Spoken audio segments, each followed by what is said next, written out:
देश को आगे बढ़ाने में मदद कीजिए। भारत माता की जय। माननीय श्री अखिलेश यादव जी।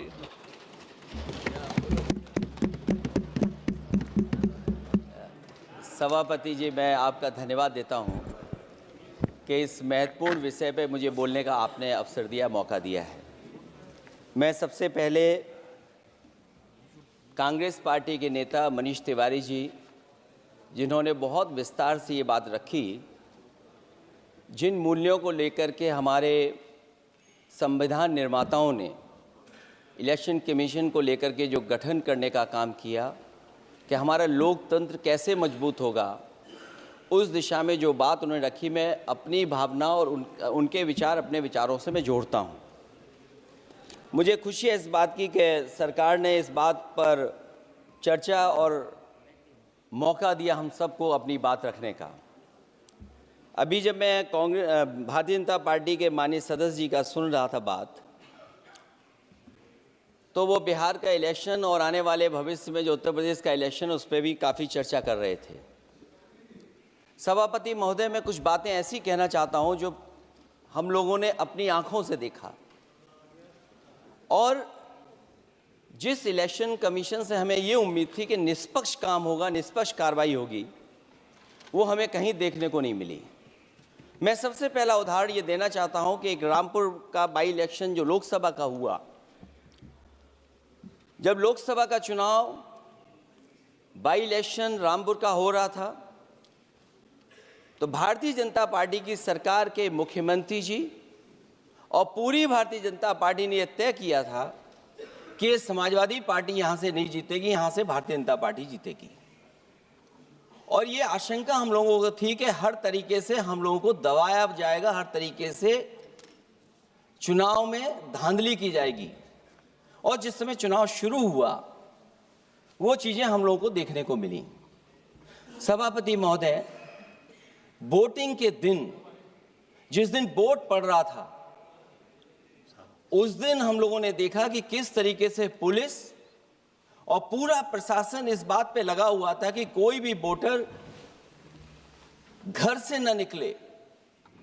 रामपुर का बाई इलेक्शन हमने ऐसा देखा जहां पर पूरा पुलिस प्रशासन, भारतीय जनता पार्टी की सरकार ये कोशिश में लगी थी कि मतदाता बाहर न निकले, और पहली बार भारतीय जनता पार्टी वहां से चुनाव लोकसभा का जीती। ये बाई इलेक्शन लोकसभा की बात कर रहा हूं मैं। और एक एक घटना की सूचना हम लोगों ने इलेक्शन कमीशन को दी है।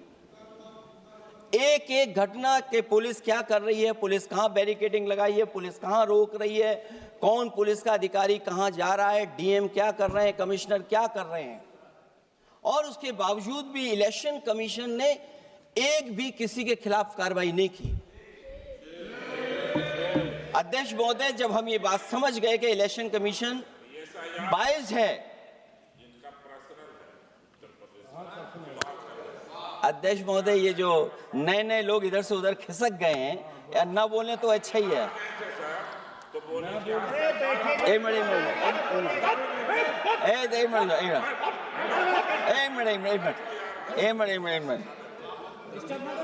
अध्यक्ष महोदय, पर अध्यक्ष महोदय, मेरा ये आग्रह है अखिलेश जी से। अध्यक्ष महोदय ये कुछ जानते नहीं है। अध्यक्ष महोदय, माननीय सदस्य कुछ जानते नहीं है, ये ना पढ़े लिखे हैं ना कुछ जानकारी रखते हैं। ये मैं ये कह रहा हूं, मैं ये बात इसलिए कह रहा हूं, ये अनपढ़ इसलिए हैं। अध्यक्ष महोदय, मैं ये बात इसलिए कह रहा हूं कि जो जो घटनाएं मैं बता रहा हूं, मैंने एक एक घटना इलेक्शन कमीशन को टैग किया है, एक एक वीडियो इलेक्शन कमीशन को दिया है, एक एक पत्र लिखा है इलेक्शन कमीशन को। अगर एक भी कार्रवाई की हो तो मुझे बता दें, अगर ये जानते हो। और दूसरा, मैं अध्यक्ष महोदय, मैं दूसरा बताना चाहता हूं आपको। अध्यक्ष महोदय, चुनाव जीते जाते हैं, हारे जाते हैं। कभी कोई चुनाव जीतता है, कभी कोई चुनाव जीतता है। एक समय था जब हम लोग कांग्रेस पार्टी से लड़ते थे, और एक समय आ गया कि जब हम आपसे लड़ रहे हैं। चुनाव कभी ये जीतते हैं, कभी वो जीतते हैं, कभी मैं जीतता हूं। एक समय था अध्यक्ष महोदय, मैं 5 लोकसभा का सांसद था यहां। इस बार हम लोग भारतीय जनता पार्टी को दूसरे नंबर करके सबसे 1 नंबर पे समाजवादी पार्टी आई। और अध्यक्ष महोदय, ये जहां से आपने कम्युनल पॉलिटिक्स शुरू की थी, जहां से आपने कम्युनल माहौल बनाया था देश में, उस अयोध्या से अगर कोई जीता है तो हमारे समाजवादी पार्टी के अवधेश जी जीत करके आए हैं। ये चुनाव जीते जाते हैं, हारे जाते हैं, लेकिन जिस संस्था की जिम्मेदारी निष्पक्ष रहना, वो आखिरकार संस्था निष्पक्ष क्यों नहीं है, सवाल ये है। और सवाल मैं यहां से उठाता हूं बाई इलेक्शन का। मैं 3 बाई इलेक्शन का उदाहरण देना चाहता हूं आपसे अध्यक्ष महोदय। नहीं, बाई इलेक्शन पर चर्चा नहीं हो रही। नहीं, मैं नहीं, जब तक आप अध्यक्ष महोदय चीज जानोगे नहीं, अगर मैं एग्जांपल नहीं दूंगा कि इलेक्शन कमीशन क्या कर रहा है, तो अब मैं रिफॉर्म क्या मांग करूंगा। अध्यक्ष महोदय, जब तक मैं घटना नहीं बताऊंगा, मैं पहला बाई इलेक्शन बताना चाहता हूं। ओके, मानिए आपका नंबर आएगा। अगर आप रिफॉर्म पे बात कर रहे हैं तो आपको घटनाएं क्या हुई वो बात तो करनी पड़ेगी। अध्यक्ष महोदय, मैं बाई इलेक्शन मिल्कीपुर की बात करना चाहता हूं। बाई इलेक्शन मिल्कीपुर जो अयोध्या क्षेत्र में आता है, इलेक्शन कमीशन को हम लोगों ने शिकायतें की, यहां धांधली होने जा रही है, चुनाव को हराया जाएगा। वहां की सरकार ने मिलकर के किस अधिकारी को पोस्ट करना है, किसको प्रिसाइडिंग ऑफिसर बनाना है, और हम लोगों ने रंगे हाथ पकड़ा लोगों को। एक व्यक्ति को पकड़ा, वो 6 वोट के डाल के आ रहे थे। एक व्यक्ति को पकड़ा जो दूसरी विधानसभा से थे। एक मंत्री जी भाग गए जो हजारों लोगों को लेकर के उस विधानसभा में आए हुए थे। तो ये बातें मैं इसलिए बता रहा हूं कि अगर हमें रिफॉर्म करना है तो रिफॉर्म तभी संभव है जब हमारा इलेक्शन कमीशन निष्पक्ष होगा। इसलिए अध्यक्ष महोदय, मैं कांग्रेस पार्टी के सुझाव से सहमत हूं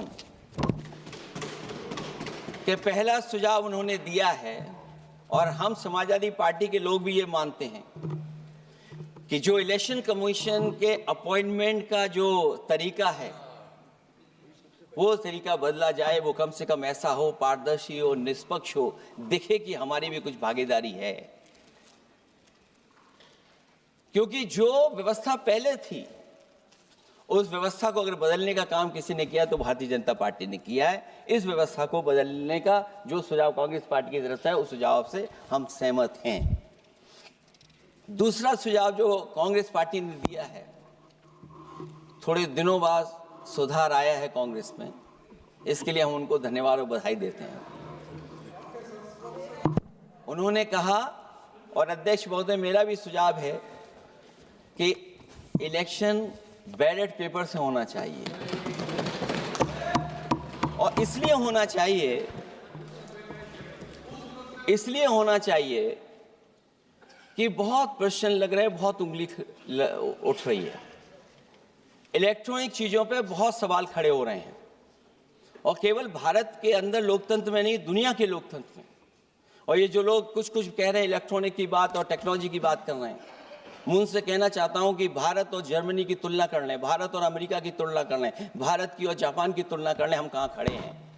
अगर वो संपन्न देश जो टेक्नोलॉजी में हमसे कई गुना आगे हैं, अगर वो स्वीकार नहीं कर रहे ईवीएम, तो आखिरकार हम ईवीएम को क्यों स्वीकार कर रहे हैं।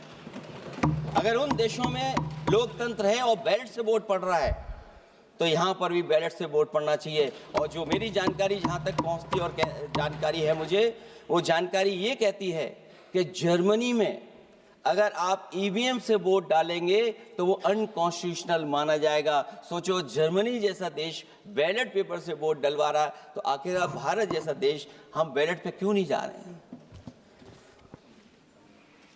जो रिफॉर्म की बात आई है, सबसे पहला सवाल यही है कि रिफॉर्म का मतलब क्या होता है। जब कोई चीज अपने मूल रूप स्वरूप में होती है तो उसे फॉर्म कहते हैं।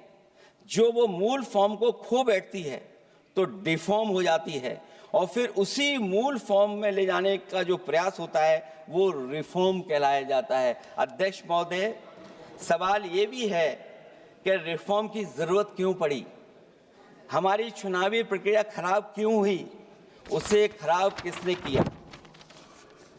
किसी भी चीज के खराब होने के 2 कारण होते हैं। एक ये कि उसे बाहरी लोगों ने खराब किया, और एक ये कि उसके अंदर से ही किसी ने खराब किया या किसी ने अपने स्वार्थ के लिए करवाया। तो अध्यक्ष महोदय, आज ये अजीब हालत है कि बाहर से ज्यादा चुनावी प्रक्रिया अंदर से खराब हुई है। और ये उदाहरण इसलिए मैं देना चाहता था बाई इलेक्शंस के और लोकसभा के इलेक्शन का, क्योंकि जिस तरह की शिकायतें की गई थीं अध्यक्ष महोदय, एक भी शिकायत पे कार्रवाई नहीं हुई। एक और मैं उदाहरण देना चाहता हूं, फर्रुखाबाद का चुनाव लोकसभा का, हालांकि और लोकसभा के चुनाव को मैं नहीं कहूंगा, लेकिन फर्रुखाबाद का लोकसभा का चुनाव जो पिछली बार 2024 में बड़े करीब से मैंने देखा। वहां के जिलाधिकारी, वहां का पुलिस का प्रशासन पूरे दिन लाठी चलाता रहा और कभी लाइट जाती थी, कभी लाइट आती थी। जब हम लोगों ने जानकारी करने की कोशिश की कि आखिरकार क्यों हो रहा है, तो पता लगा कि उन्हें रिजल्ट बदलना है। तो उत्तर प्रदेश का इस तरह एक रिजल्ट नहीं बदला गया, कई जगह रिजल्ट बदला गया।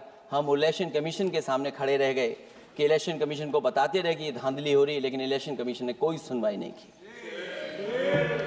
ये केवल लोकसभा में नहीं, मैं फिर लौट करके आता हूं, जितने भी बाई इलेक्शन हुए हैं वहां पर वोट चोरी अध्यक्ष नहीं हुई, वोट डकैती हुई है। और मैं फिर कहता हूं, जहां जहां आप लोग जीते हो बाई इलेक्शन में, अभी 27 भी आने वाला है, अगर एक भी लोग वो जो विधानसभा आप जीत करके दिखा देना, मैं on the floor of house कह रहा हूं अध्यक्ष महोदय, अगर निष्पक्ष चुनाव होगा तो एक भी भारतीय जनता पार्टी वहां पर सीट नहीं जीतने वाली है। दूसरा कि जो समय समय पर पैसा आ जाता है अकाउंट में, ये लोकतंत्र को सबसे ज्यादा कमजोर कर रहा है। 10,000 बिहार में बांट दिए। अभी सुना है कि बहुत सारी महिलाओं ने कई जिलों में आंदोलन किया है, वो 10,000 के वादे से मुकर रहे हैं लोग। और मुझे याद है कि जिस समय उत्तर प्रदेश में मैं फ्री मोबाइल देने जा रहा था, कैबिनेट से मैंने पॉलिसी पास की थी, लेकिन यही बीजेपी के लोग चिल्ला चिल्ला करके उसको कह रहे थे कि चुनाव को इन्फ्लुएंस करने के लिए ये पॉलिसी लेकर के आए हैं, ये बांटने जा रहे हैं, और उसको रोक लगवाने का काम इलेक्शन कमीशन से किसी ने किया था, तो वो भारतीय जनता पार्टी थी। तो एक तरफ तो अपना पैसा दे रहे हैं आप, दूसरी तरफ कोई जनता के लिए अगर कोई पॉलिसी लेकर के आ रहा है उसको रोकना चाहते हैं। ये भेदभाव अगर किसी ने देखा है तो हम लोगों ने देखा है। फिर तीसरा, हम चाहते हैं कि मीडिया का जो रोल है चुनाव में, कुछ बात हम लोगों को समझ में नहीं आती। हमारे जो गरीब मतदाता हैं वो कभी कभी अध्यक्ष महोदय हमसे पूछते हैं कि आप तो टीवी पे आते हैं और चले जाते हैं, कुछ लोग टीवी पे आते हैं फिर जाते ही नहीं हैं। ये कारण क्या है? अगर इलेक्शन के समय पर हम पॉलिटिकल पार्टीज को स्पेस अगर बराबर नहीं मिलेगा तो शायद चुनाव निष्पक्ष नहीं होंगे। इसलिए अध्यक्ष महोदय, आपके माध्यम से मेरा सुझाव ये भी है कि चाहे वो प्राइवेट हो चाहे सरकारी हो, मीडिया में बराबर का कहीं ना कहीं हम लोगों को भी स्पेस मिलना चाहिए। इधर एक नई चीज है, नया जमाना है, तो नई चीज है सोशल मीडिया। पहली बार देखने को मिल रहा है कि जहां पर इमेज बनाने के लिए पैसा नहीं खर्च किया जा रहा अध्यक्ष महोदय, दूसरे की इमेज कैसे खराब की जाए उसके लिए पैसा खर्च किया जाता है।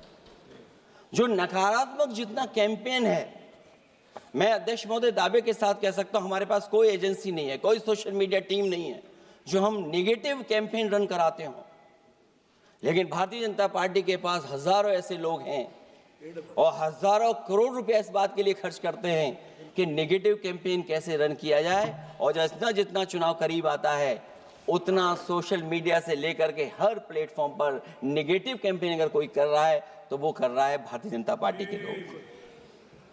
इलेक्टोरल बॉन्ड की तो बात हम इसलिए नहीं करना चाहते हैं क्योंकि हमें तो मिला ही नहीं कुछ।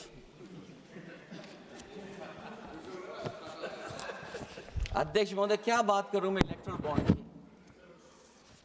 सबसे ज्यादा इलेक्टोरल बॉन्ड अगर किसी को मिले हैं तो सत्ता में बैठे हुए लोगों को मिले हैं। दूसरा कांग्रेस को मिला, कांग्रेस ही हमारे मित्र ऐसे कि हमें नहीं बताते कहां से मिलता है।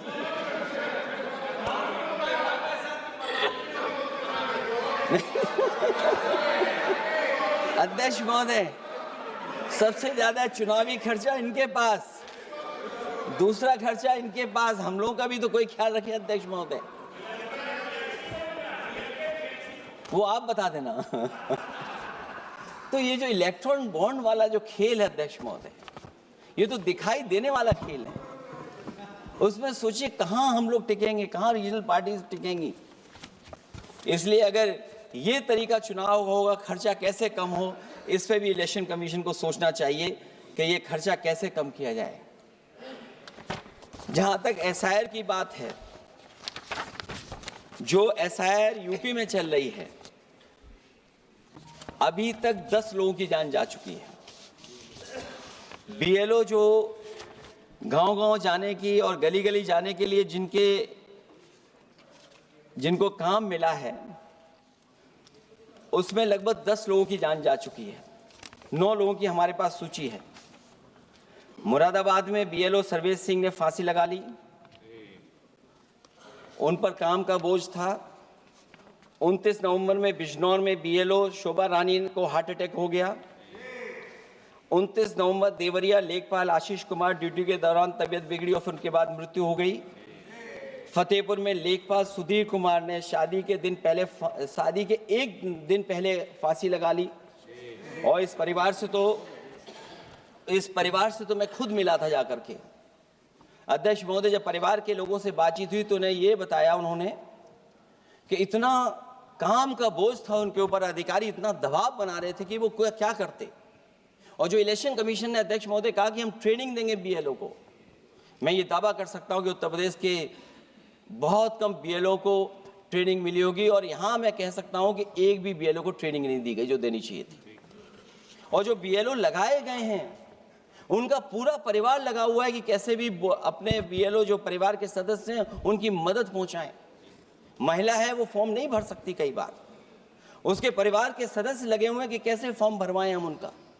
तो 9 लोगों की जान गई है। हमने अपनी पार्टी की तरफ से तो 2 लाख रुपए की मदद की है।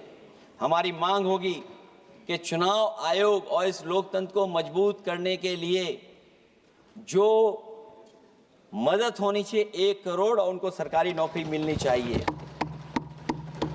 धांधली कैसे होती है, चुनाव होने से पहले ही वोट कट जाते हैं। हमारे राजीव राय जी बैठे होंगे, माननीय सदस्य, वो किताब लाए हैं कि नहीं लाए हैं? चुनाव घोषित नहीं हुआ वहां पर, लेकिन सरकार के लोगों ने मिलकर के वोट पहले ही काट दिया। अध्यक्ष महोदय, वहीं से दिखा दो, ये लिस्ट है। अगर एक भी इसमें गलत हो तो बता दीजिए, एक भी गलत हो अध्यक्ष महोदय। चुनाव हुआ नहीं, उससे पहले इलेक्शन कमीशन ने वोट काट दिए। और कितने वोट काटे हैं? 15,000 वोट काटे हैं। और 2027 के 22 के चुनाव में मैंने आरोप लगाया था कि इलेक्शन कमीशन ने जानबूझ करके और सरकार के लोगों ने मिल करके उत्तर प्रदेश में हर विधानसभा में वोट काटे थे और चिन्हित कर करके वोट काटे थे। और ये चिन्हित किया था कि ये समाजवादी पार्टी का वोट कौन है जिसको काटा जाए, और हजारों की संख्या में वोट काटे थे। और जब इलेक्शन कमीशन से हम लोगों ने शिकायत की तो उन्होंने एफिडेविट मांगे थे। मैंने हजारों लोगों के एफिडेविट दिए थे अध्यक्ष महोदय, और ये कहा था कि ये जिंदा थे। 17 में वोट डाला उन्होंने और 22 में जाकर के उनका वोट कट गया है। लेकिन किसी भी अधिकारी के ऊपर अभी तक इलेक्शन कमीशन ने कोई कार्रवाई नहीं की। इसलिए सुधार की ये प्रक्रिया चुनाव आयोग से ही शुरू होनी चाहिए। चुनाव आयोग को निम्नलिखित बातों का सुधार करना ही होगा। अध्यक्ष महोदय, चंडीगढ़ में कैमरे के सामने की चोरी पर, बंदूक तानकर वोटरों को वोट डालने से रोकने पर, उपचुनाव में चुन चुनकर एक अधिकारी पोस्ट करने पर, जीतने के बाद भी सर्टिफिकेट बदल देने पर, चुनाव आयोग को हमारे द्वारा दिए गए हजारों एफिडेविट्स प्राप्त न होने की झूठी बात पर, जबकि हमारे पास जमा करने की रसीद है, वॉशिंग मशीन फार्मूले पर जिसमें एक दिन पहले का भ्रष्टाचारी अगले दिन भद्राचारी हो जाता है और ऊंचे पद पर बैठा दिया जाता है, सत्ताधारियों के पैसे बांटने पर पकड़े जाने पर, सिद्धांतहीन राजनीति पर भी होना चाहिए, चुन चुनकर पीडीए के वोट काटने पर भी होना चाहिए, नकली वोटर से वोट डलवाने पर भी, नकली आधार कार्ड बनाकर चुनावी खेल करने पर, एक वोटर के द्वारा कोई वोट डालने पर, चुनाव के दौरान योजना चलाकर घूस देने पर। और अध्यक्ष महोदय, मैं ये जरूर कहना चाहूंगा कि जब 1 नेशन 1 इलेक्शन की बात हो रही है और अभी सत्ता पक्ष के माननीय सदस्य ने कहा कि वो एक वोटर लिस्ट भी करा देंगे, ये बात मैं कह दूं अध्यक्ष महोदय, उन्होंने ये कहा कि वन नेशन वन इलेक्शन तो होगा ही होगा, लेकिन एक वोटर लिस्ट भी एक होगी। हमें उम्मीद है कि वोटर लिस्ट एक होगी और वोटर कार्ड ऐसा बने। अभी तक तो हम आधार कार्ड के लिए मांग करते थे। देश के प्रधानमंत्री जी कहते हैं कि हम तो कई समस्याओं का समाधान कर चुके हैं, सेल्फ एफिडेविट, सेल्फ अटेस्टेड अगर आप दे देंगे डेट ऑफ बर्थ तो हम स्वीकार कर लेंगे। लेकिन अब सुनने में आ रहा है यूपी में आधार ही को स्वीकार मान ही नहीं रहे हैं उसको। आधार जैसा कार्ड जो जिसमें सब कुछ डॉक्यूमेंटेड है, आपके फिंगर्स हैं, आपकी आई है, आपका पूरा डिटेल है, उसके बाद भी आप आधार को नहीं मान रहे। इसका मतलब ये एसआईआर नहीं है, ये अंदर ही अंदर एनआरसी वाला काम कर रहे हैं। क्योंकि हमने उत्तर प्रदेश में सुना है कि वहाँ के मुख्यमंत्री जी कह रहे हैं कि हम डिटेंशन सेंटर बना रहे हैं। वही एसआईआर में जिसका नाम नहीं उसके लिए डिटेंशन सेंटर की जरूरत है। इसका मतलब अध्यक्ष महोदय, जो काम ये खुल के नहीं कर सकते थे एनआरसी, वो काम ये एसआईआर के बहाने कर रहे हैं। तभी ये कभी कभी कहते हैं घुसपैठियां हैं और डिटेंशन सेंटर बन रहे हैं।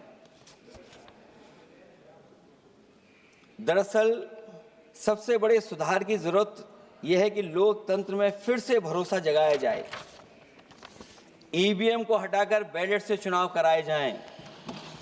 चुनावी धांधली होने पर तय समय सीमा में कार्रवाई हो। विपक्षी अनदेखी न की जाए, विपक्षी शिकायतों पर पक्षपात न हो। चुनाव आयोग निर्भीक हो। चुनाव आयोग सरकार के इशारे पे काम न करे। चुनाव आयोग निर्भीक हो। चुनाव आयोग एक विचारधारा के लोगों का गुट बनकर न रह जाए। चुनाव आयोग ईमान की लगाम कभी न छोड़े।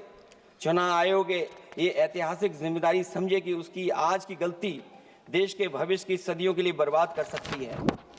सबसे बड़ा सुधार यही है कि चुनाव आयोग अंतरात्मा की आवाज सुने और सच्चे देश प्रेम को दिखाते हुए खुदगर्जी की सियासत करने वालों के हाथ की कठपुतली न बने। हमें उम्मीद है कि कुछ लोगों की वजह से चुनाव आयोग की जो छवि खराब हुई है वो अब और नहीं होगी। इलेक्शन रिफॉर्म तब तक निरर्थक है जब तक इलेक्शन कमीशन में रिफॉर्म नहीं होगा। इसीलिए जो सुझाव विपक्ष की तरफ से आ रहा है कि इलेक्शन कमीशन का गठन में जो पहले व्यवस्था थी वो पुनः लागू हो, उसी के बाद इलेक्शन कमीशन में सुधार संभव है। जितना इलेक्शन कमीशन मजबूत होगा उतना ही हमारा लोकतंत्र मजबूत होगा। जितना हम संविधान से खिलवाड़ करेंगे उतना ही हम समझेंगे कि आप लोकतंत्र से खिलवाड़ कर रहे हैं। इन्हीं शब्दों के साथ अध्यक्ष महोदय मैं आपका विशेष धन्यवाद देता हूं और मैं उम्मीद करता हूं कि इलेक्शन कमीशन भविष्य में फेयर काम करेगा।